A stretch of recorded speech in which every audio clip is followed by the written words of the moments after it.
Masculine Mindset Show. It's Adam Skoda. All right, you guys. Today I have Jamie Date on my podcast. She is a professional catfish, and I would just love for her to introduce herself to my audience. What's up, Jamie? Hey, what's up, guys? I'm Jamie Date, dating coach for men. I do more than just online dating, but yes, my claim to fame is online dating. I've been a professional catfish because it's the one area that I can prove that I know what I'm talking about. So I act as a man online, catfishing women to show and teach clients how it's done. Got it. Got it. And so, from your time of being a professional catfish, I'm just wondering, like, what is the perfect online dating profile? Because that is like the biggest number one sticking point for a lot of guys. Like, a lot of guys, they just don't know how to design a good profile. And I know this, right? Well, as I said from Jimmy before the interview, I didn't design the best online dating profiles when I got into the dating game. However, I learned that it requires certain prompts, right? You need to be playful, humorous, and don't take life too seriously kind of thing. So I'm just going to ask you. Yeah. So in order to what most men don't realize to get a perfect, quote unquote, perfect dating profile, there's only one answer. You have to pay attention to your photos. And I feel like as soon as I say photos, guys just kind of tune out. They're like, oh, well, I don't have good photos. Or, I don't take photos. Well, yeah, congratulations. No guy does. You have to go out and you have to take good photos. But then it's almost the other side where what a lot of guys do and they fall victim of is they spend all of this money on photographers and then all of the photos are not usable because it looks like you got glamour shots at like JC Penney, you know? And that also doesn't work either because unless you are in a position where you are, you know, that you actually have photographers taking your photo, she's going to know that you probably suck so much online that you had to go out and spend money on getting your photos taken, which is not a great frame.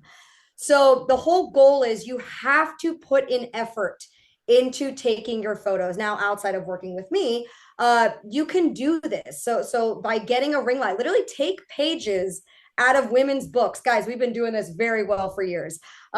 Take pages out of our books, get a ring light, set yourself up in front of a window so you have natural light shining on your face. Take a few candid shots of you smiling, looking off camera, looking to the camera, serious off camera, serious to the camera, in different backgrounds and shirts. And I promise you, your profile is going to do a lot better than what it was because there are a few repeats of bad photos, and everyone always loves to talk about the fish picture, but I actually don't even mind the fish picture because that actually shows a hobby. What is so ubiquitous, and I'm talking about men and older women, if there are any older women listeners out there, you do this too. In your car selfie. The in your car selfie is such a ubiquitous photo, and we need to do away with it. It's the worst angle. Everyone looks like they have a double chin. A lot of men they show no expression because they want to be too cool. But statistics show that if you smile, you look more inviting. Uh, Mm-hmm. and so it really you have to put in work with your photos. That is 90% because the reality is women are not very much different. We are going to judge your profile based off of your pictures, just like men judge us off of our pictures first. And if your photos aren't up to snuff, we're not even going to really bother to read your bios or prompts or even get to the messaging strategy, which is the other portion of it. I love that. That reminds me that you really have to leverage social status on online dating too. Now, my listeners out there, they're probably wondering, Adam, I don't have female friends like you. I heard your episode three ways to develop masculine energy or something like that. It was like a few weeks back that basically dropped an episode on how I friend zone 10 girls. But the whole point behind that, you guys, is I recommend that you just find a picture in your phone where you have girls in it because that right there leverages pre-selection. Women want a guy that's in demand. Isn't that right, Jamie? So actually my answer is a little different. I find that when you are looking for women that are younger, potentially they would go for maybe one photo to maybe two at most photos of you with lots of women. I would actually opt for guys and girls in your photos.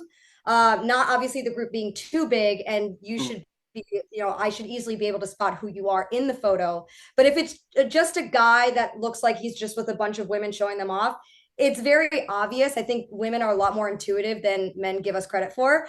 And we kind of know what you're doing at this point. So, and especially if you are trying to attract slightly older women, like I'm 34 myself. And if you're trying to attract someone maybe in their 30s or 40s, that is not going to work. Because I would see that as someone that's trying too hard. But if I see a fun looking group, not just, standing statues, the smiling, but like a fun looking group at a, music festival or at a, club or a bar or wherever have you, right? And I see that group, I'm gonna be like, wow, I'd like to imagine myself in this person's life. How fun does this friend group look? That's the type of social proof that's going to get, I think, higher quality women than just a man with a lot of women. So I guess it depends on the social proof is what I'm getting from you. Yeah, I think it depends on this type of social proof. And I think that you might be limiting yourself Mm. if you are the man that has a bunch of just straight women, right? Bunch of good-looking girls around you. I think that women that are a little bit more serious about dating, they might see that as a turnoff. Mm. But if you are in your young 20s and in college or maybe out of college, then yeah, sure, go for it, because she's going to think that, hey, like this guy lives a fun lifestyle. But you're also going to need to counterbalance that one photo with more serious photos. So, like, for example, if you were to say, hey, I have this great photo with all these wonderful looking girls and these are my friends, I say amazing. Another photo I would have right after that is maybe you and your mom or you and your grandma, so that now there's a multifaceted dimension that she's seeing you as not just playboy, but she's seeing you, oh wait, he's also a mama's boy. There's depth now. Do you see how that works? Yeah. What I'm getting from you is don't have an ego with the social status. Dial, yeah, More or less, sure. yeah. So, yeah, you guys, I would say just watch your ego and on any dating at all. I mean, I was just the number one thing that I would say about that is don't make it look like you're hooking up with these girls online if you have some friends that are girls in your profile. That's what I would get from what Jamie just said. And also, something that I learned as well is to have a funny prompt. So I would love to hear some funny prompts because that's something that I've learned, right, with Bumble and Hinge and stuff like that. So let's hear it. It's so funny. I was actually paying attention to something else before we move on to the prompts. But like one thing I'm noticing in your background, right? You have like a princess castle in the background. Like I'm assuming you have maybe a daughter or a niece or someone in there that is obviously a little girl, unless that's yours, which wherever floats your boat. But I'm going to assume that's probably not yours. So along with the girl picture, right? Maybe you're playing Barbies with your niece, or maybe you're playing, that's another way of going about showing, the multifaceted dimension of yourself. Sorry, that took my attention. I just had to say that. Now let's talk about prompts. So prompts, okay, so what another ubiquitous prompt that I see both men and women fall victim to is they focus too much on what they're looking for, right? I'm looking for a kind girl that I can do fun stuff with and travel with, right? And girls, I'm looking at you too. You're doing the same thing, right? Like, oh, I'm looking for a guy who doesn't take himself too seriously and, holds open the door for me or whatever it is. It's like every time I read something like that, I'm like, who doesn't want those things? Like, if anything, it would stand out more if you're sarcastic. So this is getting into banter, but sarcastic where you flip the idea and you're like, actually, I want a girl who's mean to me, and doesn't let me hold open doors for her. And, makes me have to choose every single restaurant that we go to, with a little laugh react or something like that, where it's like, or doesn't like to travel anywhere and just likes to be a homebody. So now you're almost doing this sarcastic opposite angle, which would draw people in, and with the right quip and the right words, it could really make someone laugh, because this is how you stand out, right? Which is a major point of prompts, how to stand out. And that is the number one way of making yourself sound like everyone else, is just talking about what everyone else wants in a partner. Right. That reminds me, when I was on Bumble, I actually would put in the prompt. I think it says, "Here's what my therapist would say about me." I put a fun boy toy. Now, I think that that's funny. That's just me because my previous partner did call me a boy toy, but however, I will say this, you guys here, that again, uh, the prompts, in my opinion, gives you character. That's just me because I like written word. I'm a writer. If you go into my podcast descriptions, I have so many articles where it's just a bunch of banter articles. But well, we'll get to that here in a little bit. So I just wanted to cover prompts, and I also wanted to ask. I met one of my girlfriends from Coffee Meets Bagel. What do you know about basically being a catfish on Coffee Meets Bagel? So, well, before I get into that, there's something that you said that I want to get into, if you don't mind. Go for it. What kind of woman are you looking for? Are you looking for something more serious? Or are you looking for something casual? I've honestly just been playing the game casually. That's just how have been doing it right now. That's why I put that on my prompts. And again, it's just to be fun. Now, again, you guys, it's all about fun, okay? Because for the most part, what I've learned, girls just want to have fun. Take yourself less seriously. That's how I would go Yeah. about playing the game. Do you get a lot of hits on that prompt of yours? I do actually, but I'll get to that in a little bit. I just wanted to ask you about Coffee Meets Bagel. Yeah. So I've actually never catfished on Coffee Meets Bagel. Here's a fun fact, you guys. I've only catfished on Hinge, only because I think it's the only app that's actually worth it, in my opinion. Oh, Yeah. I think that Hinge is higher quality women. I think that I like the platform, how you have to have prompts and it's not a bio. Because a bio, a lot of people can skim. Now, obviously, a lot of people can skimp on the prompts, but I think now I've catfished on Bumble, Tinder, and Hinge, but 90%, 99% of my time has been on Hinge, because when I first started doing it, Tinder is awful unless you're in like Europe or another country where the other ones aren't as popular. Tinder's terrible. I wouldn't even waste my time on Tinder. Bumble's okay, but the problem is that a lot of women don't know how to talk online. It's funny though, because a lot of people are like, well, of course you know how to talk online, Jamie, you're a girl. And I'm like, have you seen women talk online? They're terrible at it. So that's not true either. But when it comes to Bumble, you're kind of at the mercy of women starting that conversation. And a lot of the times she's going to drive you unknowingly, unbeknownst to both of you guys, into a very dry conversation. Um, and also it kind of puts her in the role of the pursuer, which I don't know, I have pros and cons with. Uh, but I've actually never used Coffee Meets Bagel, so you're gonna have to teach me there, Adam. oh, well, I mean, it's the same thing as like any other dating app. That's how I gathered it. And there's also the League too. The League, Coffee Meets Bagel, uh, the three that you cover, which is awesome, by the way. I will say, you guys, a funny bio you can use on Tinder is, let's not pretend that this is a clearance rack for all human beings. If you get it. If Yeah, you get it. Yeah. yeah, yeah, So I, again, if you can make a girl laugh in your bio, that's a good thing. yeah, That's a good definitely. thing. That is a great thing. And so what I do in one of my sessions that I have with my clients is I have them fill out a questionnaire while I edit and arrange the photos that I instruct them to take. And then we switch, where they give me their answers, I give them their photos, they restart their profile, because that's what you want to do if you want to get a new cycle of women in, with the new photos, so that you get ranked higher, and you get more attractive women if your photos are more attractive. So guys, let me say that again. If you are suffering in match quality, it's because your photos are ranked in that realm. So just so you know, because I've catfished for many types of men. That's the other thing. A lot of guys think that I'm only on one profile, but that's not true. I've catfished for tall men, short men, skinny men, fat men, rich men, poor men. Well, actually not poor, because I am pretty pricey. But as far as when it comes to catfishing, I've catfished for everyone. And let me tell you something, Hinge especially will rank you amongst the people that they find you in the same boat. Hate to break that to you. I don't know if that's going to be a good thing or a bad thing, but I will say every time that I get my hands on someone's profile and I extract them on the photos that actually work and I edit and arrange them myself, they always jump up a few notches. So there is hope for you guys if you're not loving the match quality that you're getting right now.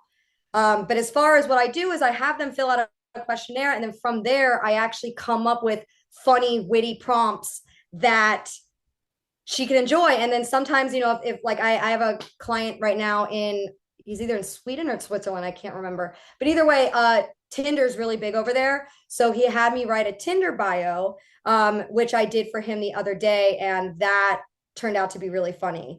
And I can actually read it to you guys if you guys want to see it. Is that something that you want to hear? Go for it. Okay, so this guy told me that he's a big nerd, right? He loves, like when he was a kid, he loved Dungeons and Dragons. He loves Star Wars and Marvel. But now he's actually a restaurateur. He's actually opening up his Nordic fusion restaurant in May, I believe it was. And he also plays in a band, piano band. Not a piano band. He plays piano in a band, I should say. So this is what I come up with. Okay. D&D nerd turned Star Wars nerd turned food nerd. Don't let these neck tats fool you. He did have neck tats. Seeking a Velcro girlfriend who's at least willing to touch butts after a good spoon and comes to my band's shows. I enjoy sharp nails on an itchy back, long walks to the cabinet for cookies, and while we're on the subject, superior taste tester, since I opened my Nordic Peruvian fusion restaurant in May. So how can I put this? What that mouth do? Respectfully, of course. Laugh, react. So that's the other thing. When you are creating a joke, you have to think so much of comedy in real life, guys, is done with body language and tonalities. And body language includes facial expressions. Now, some guys are under the belief that you can't use emojis because you're a man and emojis are feminine. And I can't tell you how wrong that is, because those same men who refuse to use emojis are the same guys complaining that how women are mistaking their jokes for being serious, right? Or they're getting offended. Now, if you're using emojis correctly, you can really aid this result to your favor, right? So if you want to make a girl laugh, really write as if you are saying it. And this also includes comedic timing. And this goes into texting as well as prompts, right? So if there's a natural pause, a comedic pause, right? So like I did, like, what that mouth do? I did 3 dots before I put that, so that in her head, as she's reading it, there's an actual pause there. And then respectfully, of course, I put in parentheses, right? Dash also invokes a natural pause. And of course, above everything else, spelling. Guys, your and your is my biggest problem. You guys got to know the difference between your and your. Not every girl is going to be a stickler about it, but I'm not going to lie. This is my one biased opinion. I am. I will definitely judge you a little bit if you are consistently, I understand 1 or 2, but if you're consistently misspelling words, it's like, come on, guys. But also, 34-year-old woman, college educated, I'm going to expect the same thing, right? I do definitely understand your point on the grammar thing. Guys, this is proof right here that you need to up your game on online dating. And the reason why I'm saying that is because of the fact that girls are smart, as they're what? yeah. They're going to look at your messages and be like, what is this guy doing, kind of thing. And if you don't basically spell your correctly, as Jimmy was saying, it's going to be a huge turnoff. Mm-hmm. But I wanted to circle back on the emojis thing, because I will say I do host a Masculine Mindset show. And I actually agree with you that it's good to use emojis. And the only reason I'm going to say that right now is due to the fact that when I would banter with girls, is I would just include the smirking emoji. And we're going to get to that in a little bit here in a second, but I'm just like, I think it's really powerful to leverage the smirking emoji from my experience. Yeah, smirking emoji is one of my go-tos. I also love the sunglasses one. I obviously love the laugh react. Not the crying laugh react, because I think that's for something that's really funny, but I don't, I rarely use that one, but just the regular laugh react.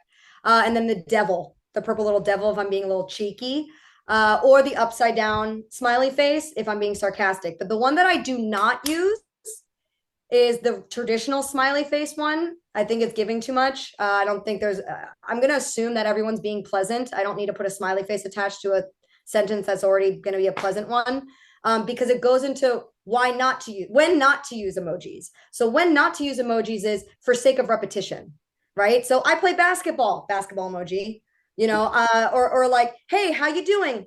Regular smiley face. It's like, I'm going to assume that's pleasant. I'm going to assume, I know what basketball is. You don't need to attach an emoji towards it. I think it's just unnecessary. Yes. Yeah.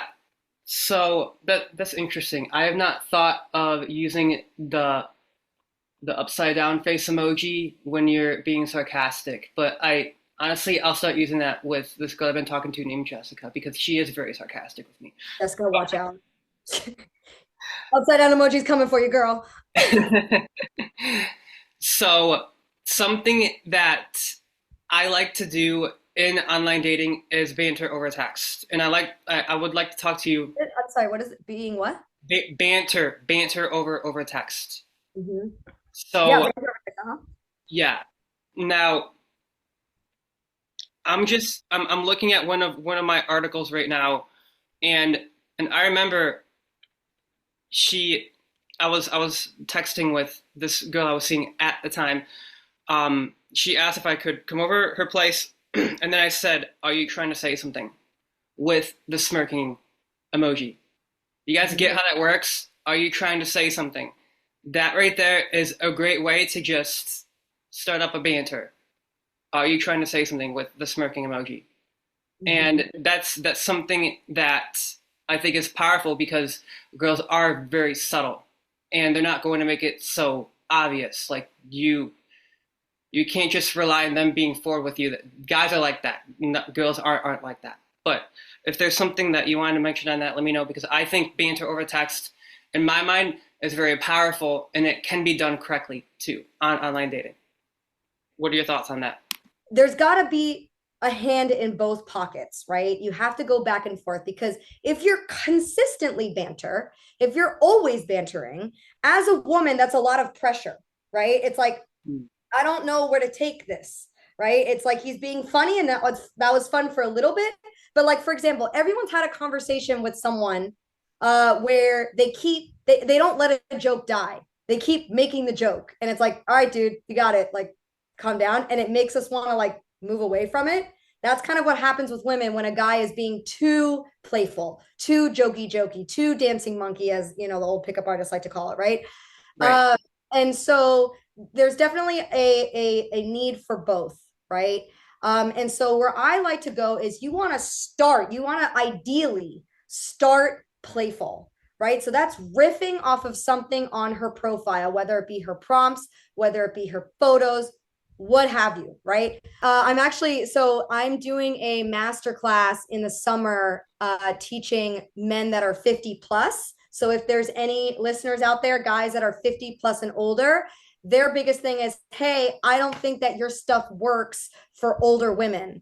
And I'm here to tell you, I started a profile acting as my father on dating apps. I know that's a weird statement, a statement I never thought I'd hear myself say. And let me tell you, my stuff still works. And actually, I'm going to say it works easier. Older women are easier than you think. And I think it's because they know what they want. They know a good catch when they see it. And they're actually easier to really warm up, because I think the bar is set so low, to be honest with you. But either way, let me see if I can get.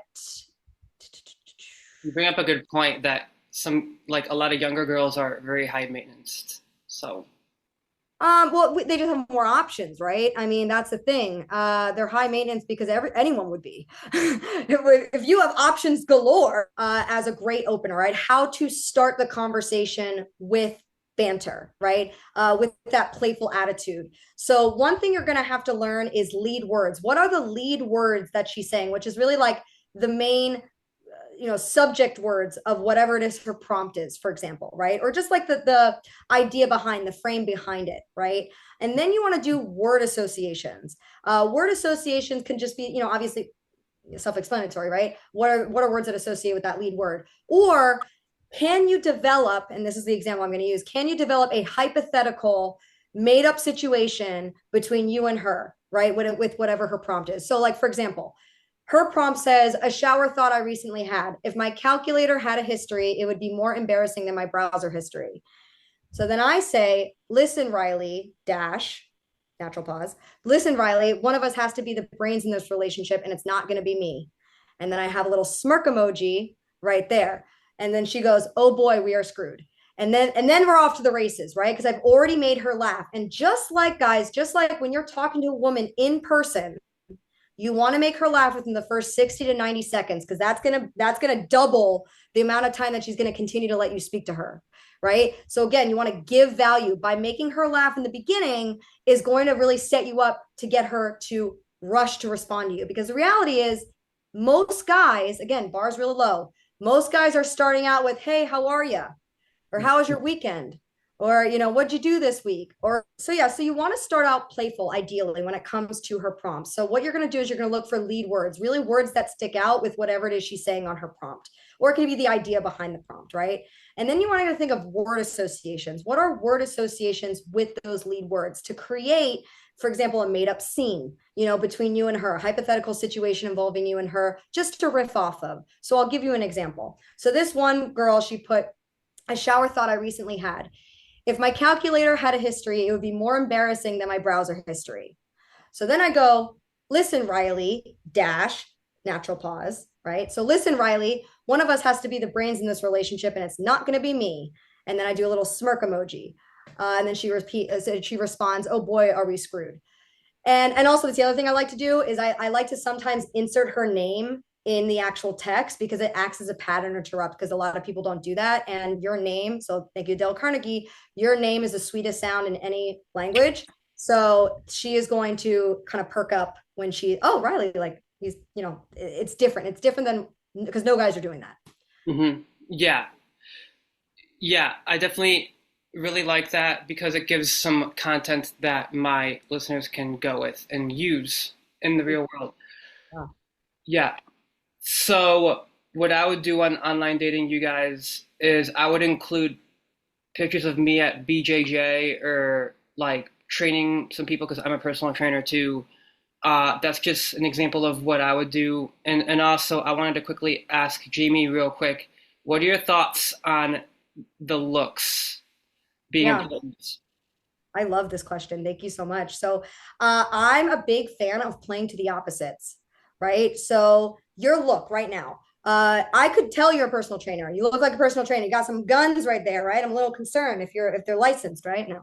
So you look like a personal trainer, right? So actually with you, maybe have one photo of you, whatever, personally training. But again, you don't want to make it look too staged, because then it looks too obvious. I would go back to, okay, picture you and your grandma. Picture you and your niece is playing, right?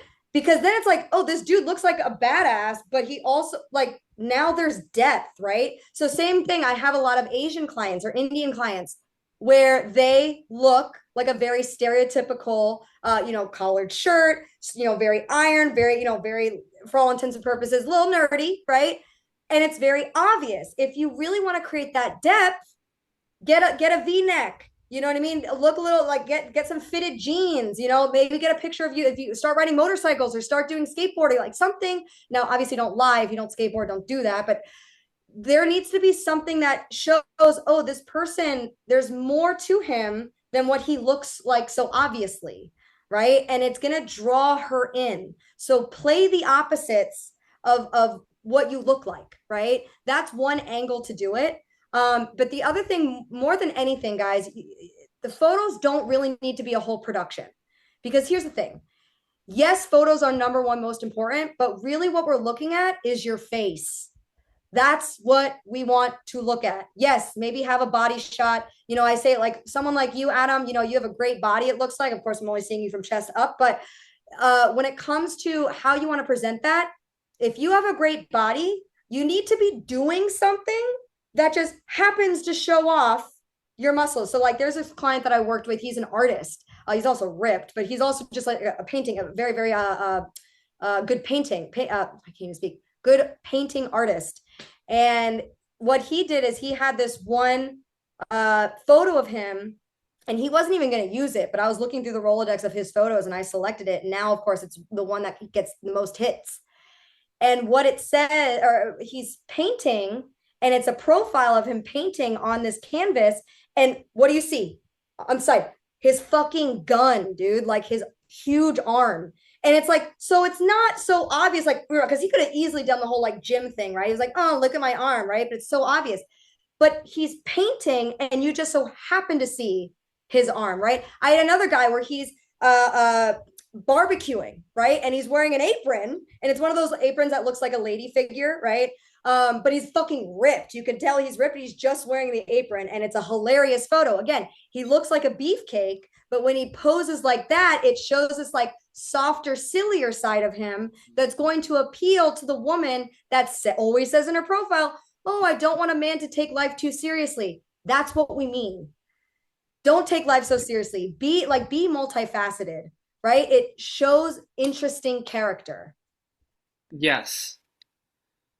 So basically, a good sum up of what I got from that is to show personality in your pictures. Yes. And also, I will say that you are right. I do use pictures of me training people.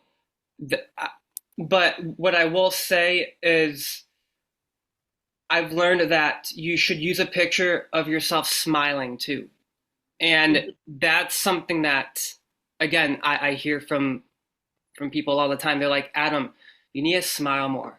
I'm like, okay. Because I do have a resting bitch face. Let's be real. I do. And I have to work on that. That's something I have to work on. So that's just an example, you guys. If you also have a resting bitch face like me, for example, then I would say smile, because girls can be intimidated by that. Just letting you know. And if there's anything you want to say on that, let me know. Well, listen, I mean, it goes back to animals, right? We're not so different from animals. I mean, yeah, there's obviously a lot of differences, but when it comes to just energy presence, right? What I like to reference is a dog. Okay, you can tell when a dog's been hurt by what? They're shaking, they're not excited to see people, they snap at people, right? They look vicious or they look scared. But what looks like a dog that doesn't have a care in the world, that's happy, that's confident, that's happy to see you? They're smiling, baby. They might maybe not with their teeth, but with their tail, they're wagging it, right? So humans are not that much different. We can tell one's energy, one's confidence, one's resilience, even if that dog who's smiling maybe used to be abused or used to live on the streets or whatever, has healed, has transformed, is being able to get back to that state where he's being able to be around people confidently. So again, go back to our animalistic roots. Being someone that shows confidence by smiling, by wagging that metaphorical tail that we have, that's going to show us more than with your words, right? 56% of how you influence someone is through body language alone. Yes. Is going to show us you are confident. And what is the number one thing women looking for? Confidence, baby. And that is an easy way of showing that. So again, when I meet a man that's too cool for school, and what I always say is make expression to make a lasting impression. When I meet a man that's too cool for school, that doesn't smile, that is, doesn't want to show too much emotion because he wants to be this like guy, mm-hmm. I see a hurt man. I see a hurt man that has a lot of guards. That's like, don't hurt me. That's why I'm going to look really angry, like a dog, right? That's why I'm going to look really angry, because I'm actually really scared, because I've been hurt before. And that doesn't show me confidence. That doesn't show me, that's not giving security, right? And as a woman, I actually got this from a great dating coach out there, Jared Lawrence, love you, boo. Women, especially attractive ones, are simultaneously the most secure and insecure people you're ever going to meet. And it's true, because the thing that brings us so much security is a depreciating value, guys, just like stock. Beauty always goes down, no matter what. I ain't always going to look like this, okay? And so when it comes to that, we want to be with a man that has his own confidence so that we can really absorb some of that energy within ourselves. And it's not even just women, guys. People want to be around people who are more secure, because if you're insecure, I'm going to feel insecure around you. And that's why women dip. Because again, going back to, women are way more intuitive than people like to give us credit for. Yep. As a physically and financially weaker species, we have to pay attention to you guys more, right? And we've always had to pay attention to you guys more, right? And it might not seem like it, just like that scared dog, right? We might snap, we might be mean, but it's because a lot of us have been hurt before, right? We are imperfect too. And so when it comes to being able to present that energy, if you can create that protector vibe with very warm, friendly, smiling, that showcasing that confidence, that's the energy that women, especially high value women, want to be around.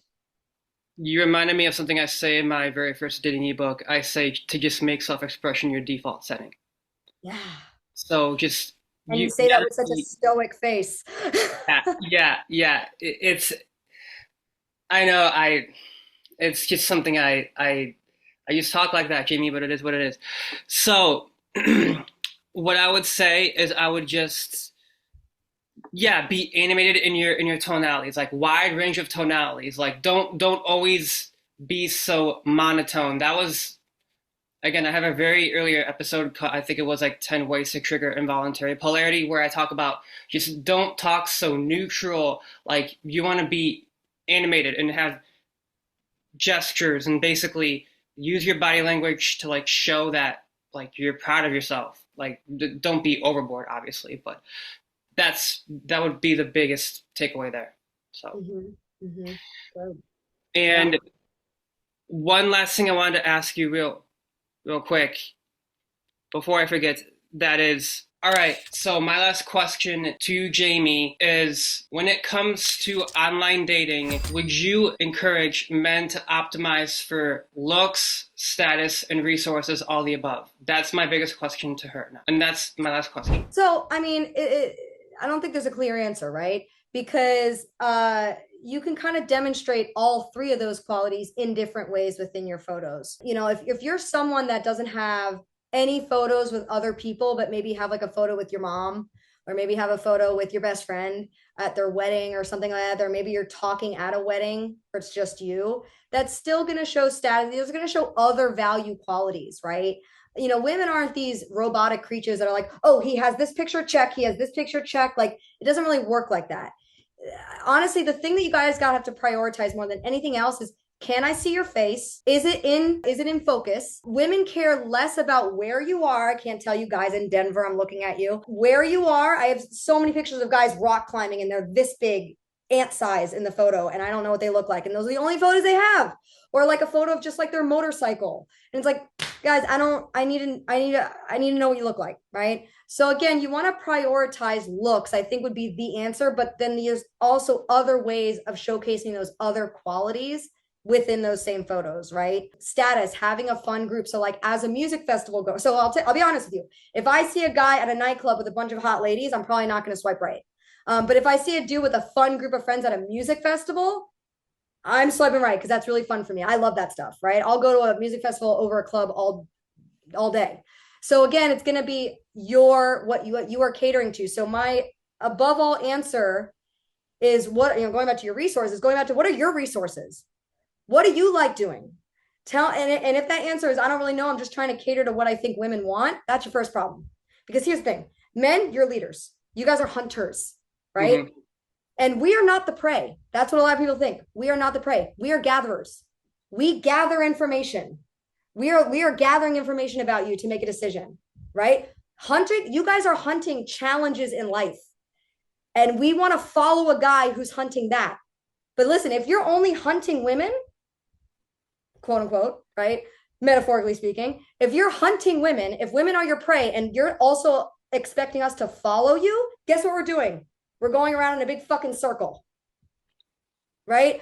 You are supposed to be trying to hunt and fight and take down challenges for your higher mission in life. Women, we are gathering information to help you get there.